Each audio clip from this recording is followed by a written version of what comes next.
Hello, my name is Noel Vincent. I'm presenting on behalf of my co-authors, Zhen, Liang, and Yosuke Sasao. We're part of the Graduate School of Human and Environmental Studies at Kyoto University in Japan. And today I'll be talking to you about how we made a VR app for learning symbols in foreign languages. Okay, so let's start with an overview. What exactly did this study involve? So primarily it was designed, what we did is we designed and tested a custom VR app for learning foreign language alphabets and symbols. What's unique about this app is it incorporates two different methods of VR control.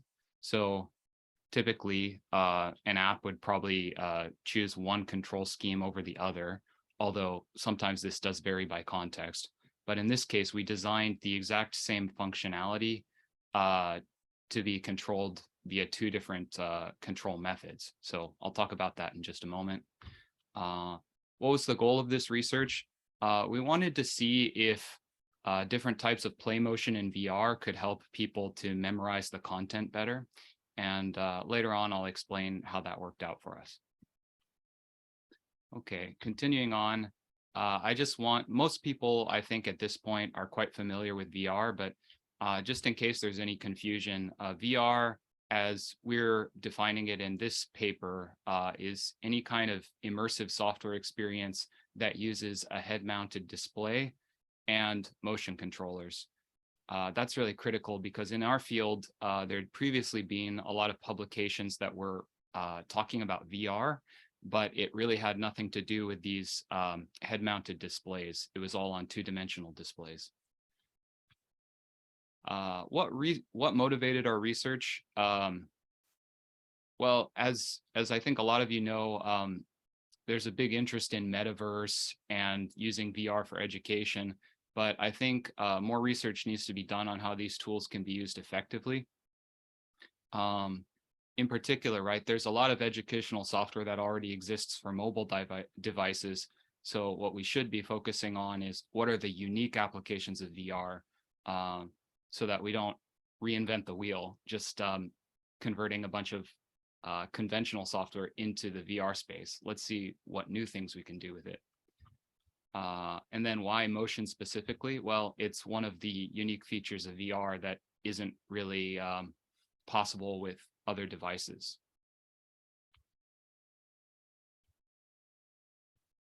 So we initially had a hypothesis that motion controls could contribute to the effectiveness of learning. And I think that you can look at this hypothesis in two different ways, or perhaps there are two different ways you could justify this hypothesis. One, you could look at it from a kinetic perspective, or you could look at it from a semantic perspective. In terms of kinetic, there's actually a lot of research indicating that cardiovascular activity, in other words, exercise, before studying actually helps people to absorb more information more quickly, and then also potentially retain it for longer. So this is really exciting. And so one potential is that if people are moving in VR and getting their heart rate up, it might help them to retain more educational content.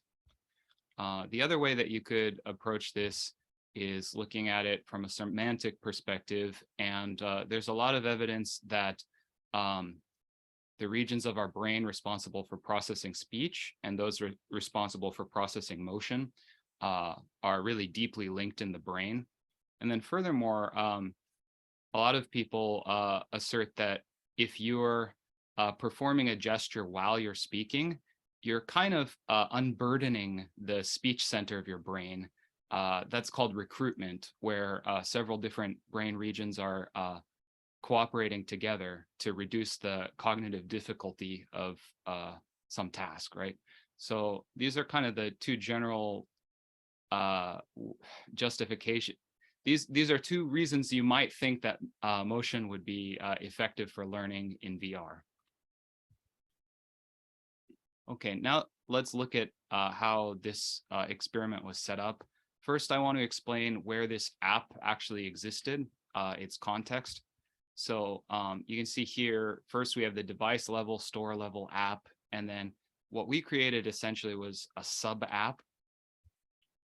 So for instance, one way you can access this app is on a Windows PC through the Steam store. You install an app called VR Chat that's quite popular. And then our app exists inside of VR Chat.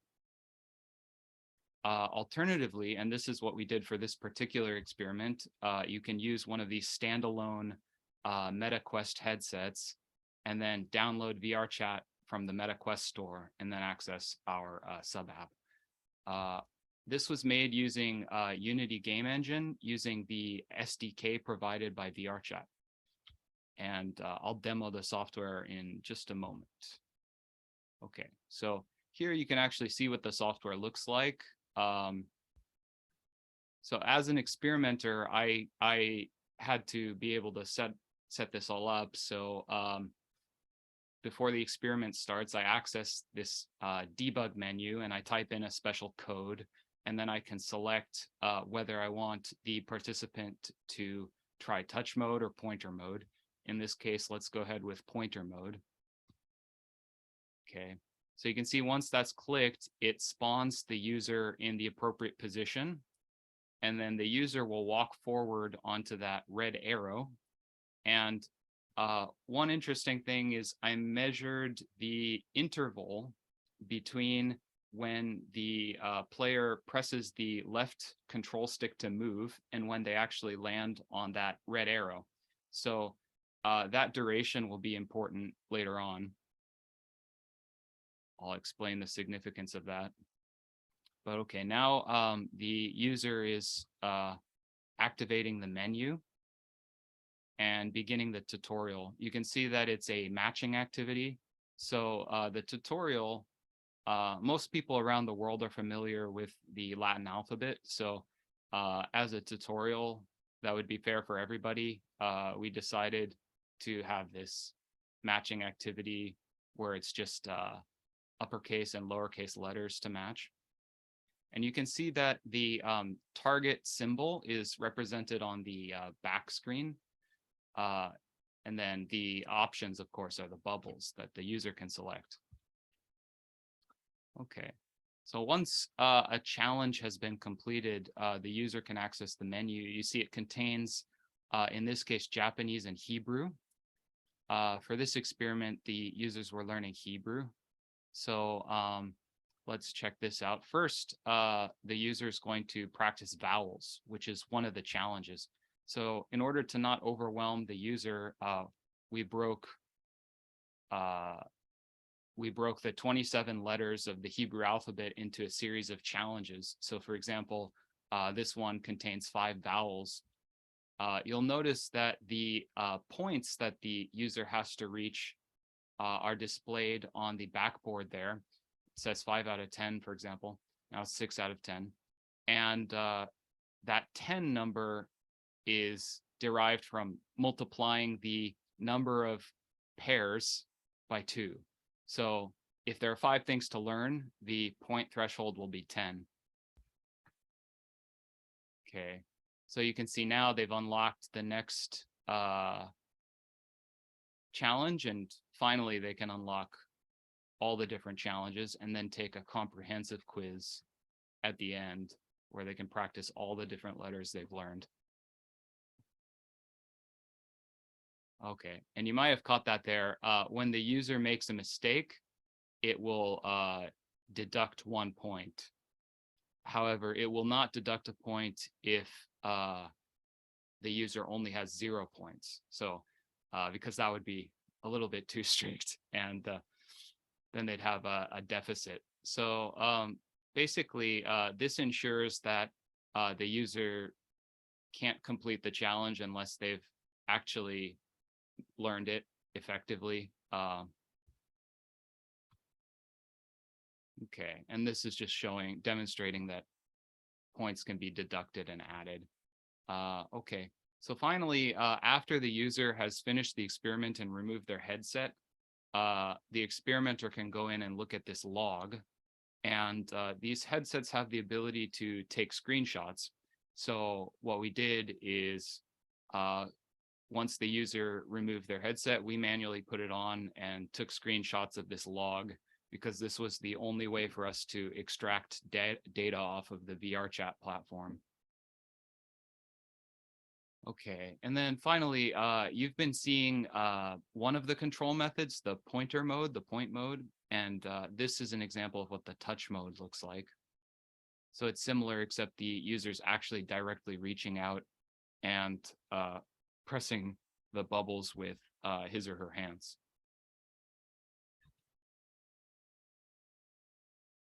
Okay, so that's what the software looks like. And then once again, the important thing is we're comparing these two different modes. So there's touch mode, which looks like this, and there's point mode, which looks like this.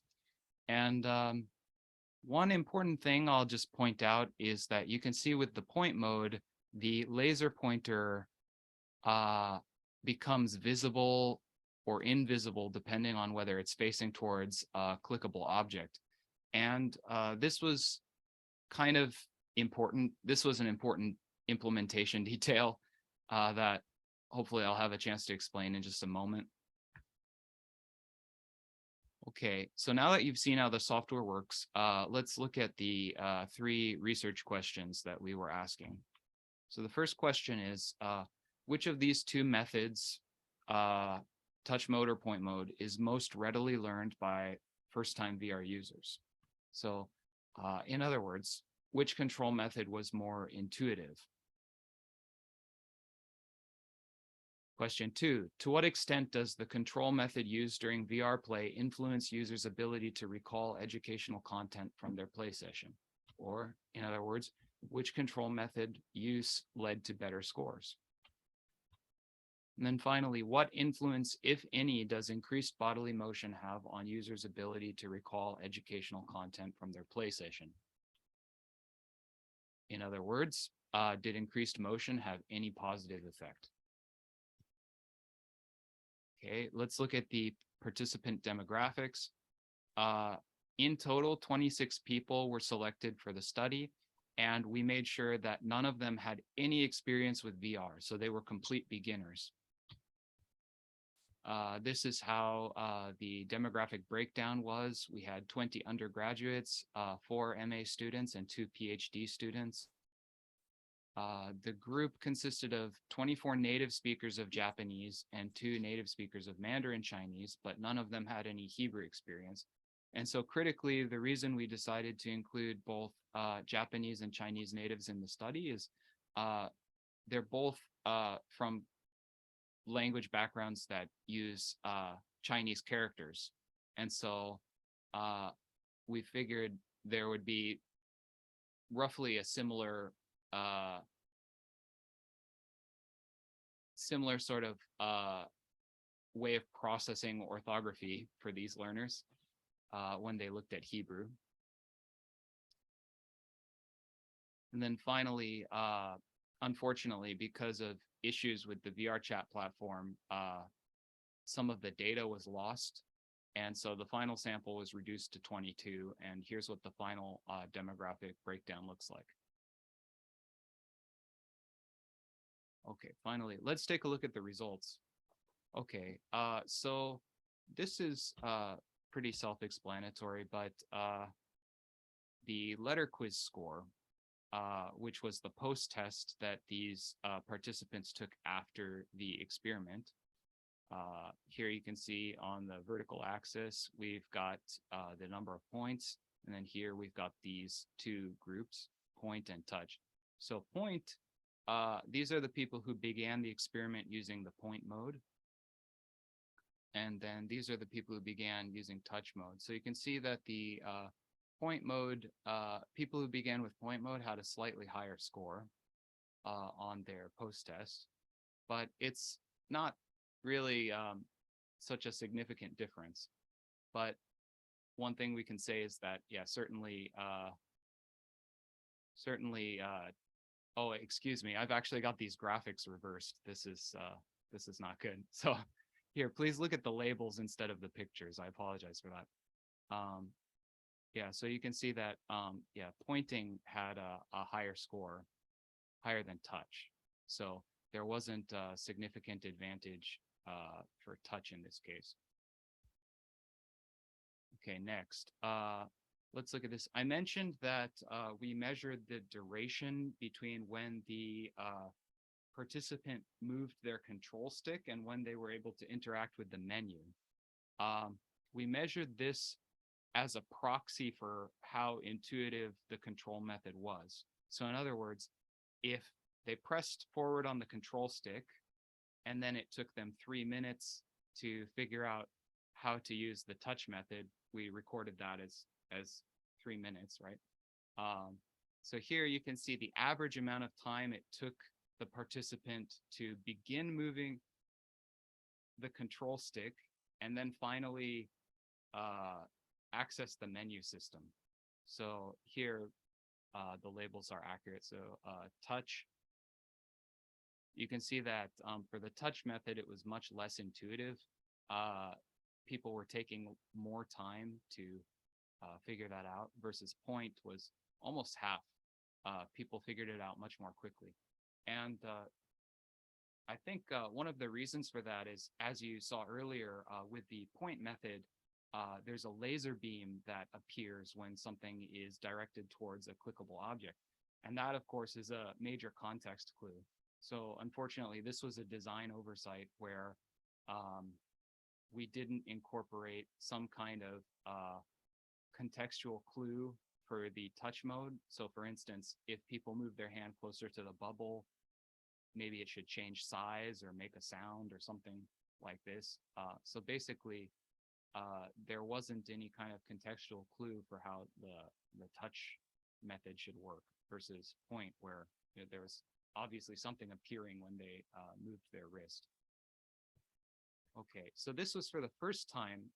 What I may not have explained sufficiently is that in this experiment, every user got a chance to try both control methods.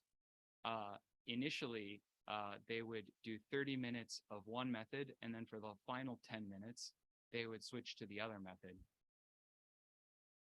So this is what that looks like. So you can see here that these numbers are much lower. So what this means is that when in the middle of the experiment, when the control method changed, this is the amount of time it took them to learn the new method. So you can see that when they'd already been playing VR for 30 minutes and they were trying this new method, it took much less time for them to learn the second method. And you can see here, there's a pretty minuscule difference between touch and point. So while pointing was a little more intuitive, as people become more familiar with VR, this difference is much less significant. So basically, there's a diminishing return there. So you should choose controls based on what's appropriate for the task and not necessarily what's initially most intuitive. Okay, so let's have a discussion about this. Which control method was more intuitive?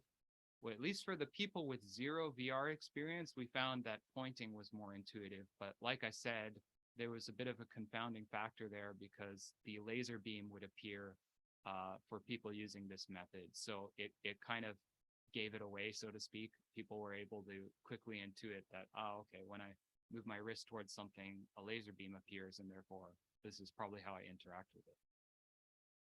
Next, which control method led to better scores? In this case, it was the point mode again.